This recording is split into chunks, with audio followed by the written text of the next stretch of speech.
right now I'm working with a college like as their head coach, but I also do a lot of private coaching. I do team reviews per private coaching, but in terms of the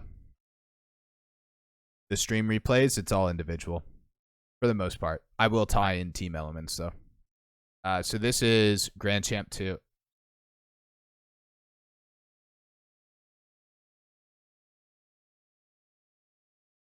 Let's try. Fine. We're losing control on defense. It's leading into 2 goals. I think based on, we'll throw in some team stuff. Based on this team, I know that Virus, your teammates don't look bad, by the way, but I know there's a rank difference regarding teammates.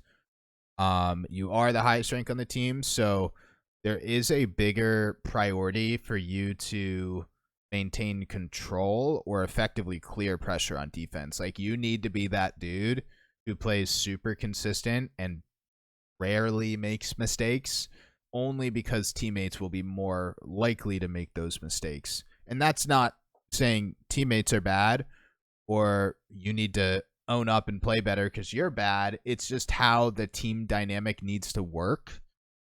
When there's a lot of big rank differences on a team, I'm speaking from experience.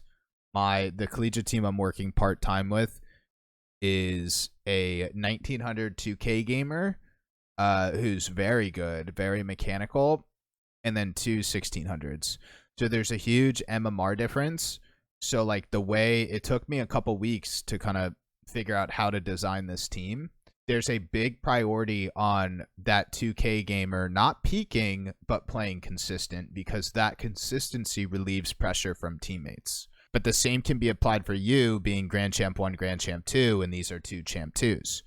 It's a very similar situation. That's just a really good like foundation to kind of build out the team.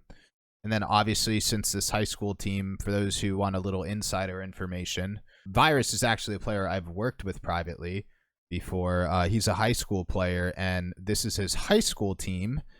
And he's obviously submitting a replay for stream coaching. But his high school team, I don't know what state it is. I want to say it's in the Midwest. They qualified for states. So this is like the best high school team. So obviously the reason I'm saying that is like, you just qualified for states. Keep doing what you're doing. I cannot stress enough, like, keep doing what you're doing. And your teammates are moving the ball well. But like, it's just like little things. And I'm going to kind of go hard on you, Virus, where it might just be an overall baseline consistency from you.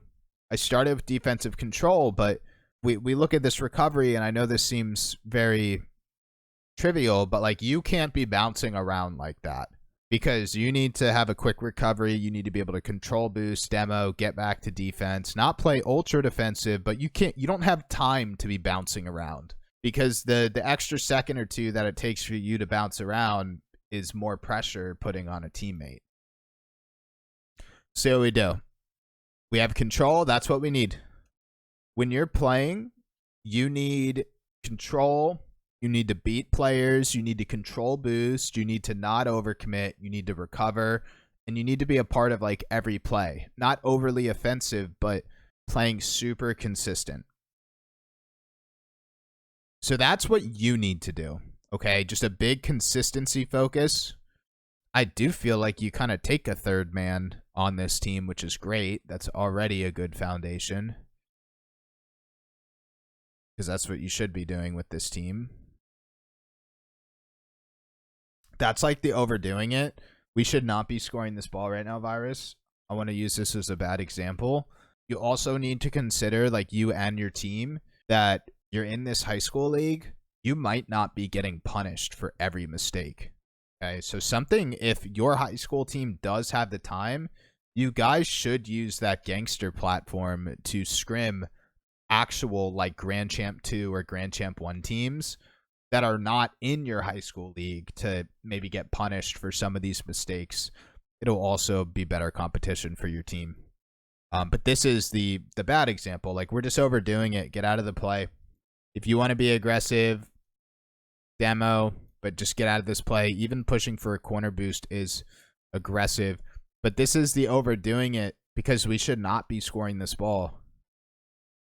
This should not, that player should not be missing. Yeah, your teammate went for the bump, but this should not be in their net. That's the overdoing it. This is kind of the workflow.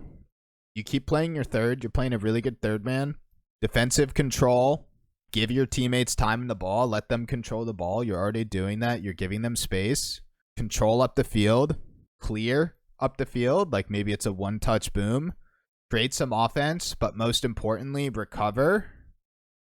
Play a midfield. Get back. That recovery part is super important. I think that could be the most important part. It's control/recover. And that's like the role you just need to play on this team, because you need to be a part of every play.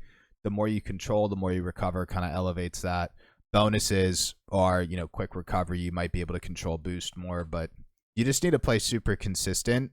I don't necessarily think you're playing a deep third, but you are playing a third man. This is good. We'll use this as a good example.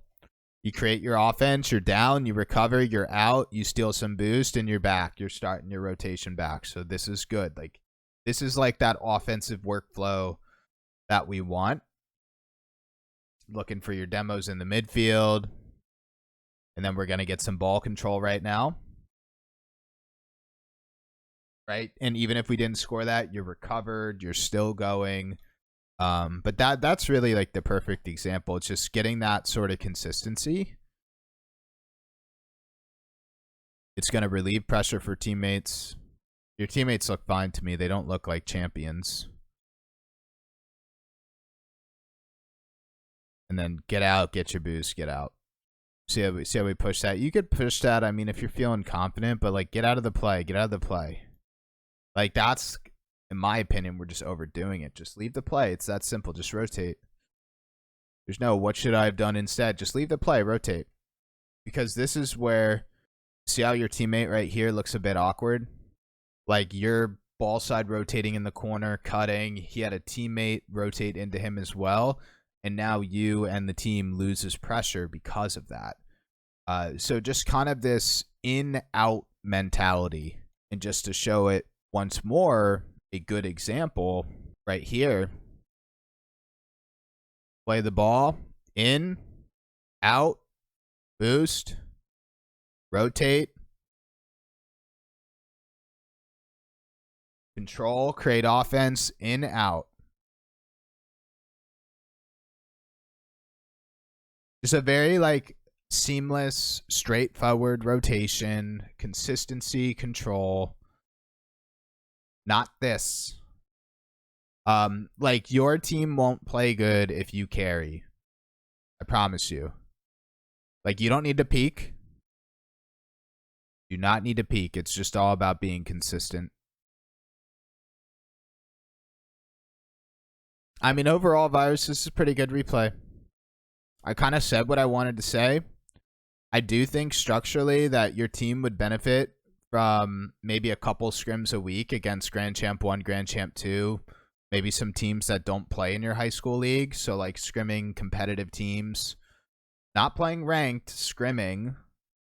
Just to get a little bit more of a competitive workflow. I feel like you guys would benefit from that. Yeah, Gangster's a great platform. I just found out about it after working with the collegiate team. Super helpful if you're in that, champ to grand champ to SSL range and you're not like super competitive in the bubble scene. If you're collegiate, there's other discords like the NECC. I mean, I'm coming from the pro scene. It was a big change in workflow for me because I'm used to player-to-player networking, reaching out to other head coaches in the top 16. And Gangster really streamlined the process for me in that Grand Champ 2 range, working with these players. It's all about building relationships. See, like for my collegiate team, we don't need to build relationships other than the teams in our conference.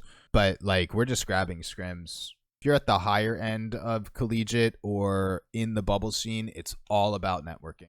You need to build relationships. You need to have regular scrim partners. And what you got to do is build connections. But I did that as a coach, not as a player.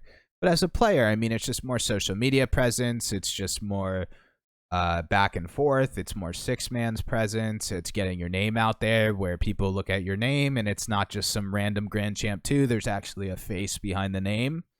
That's what you need to do.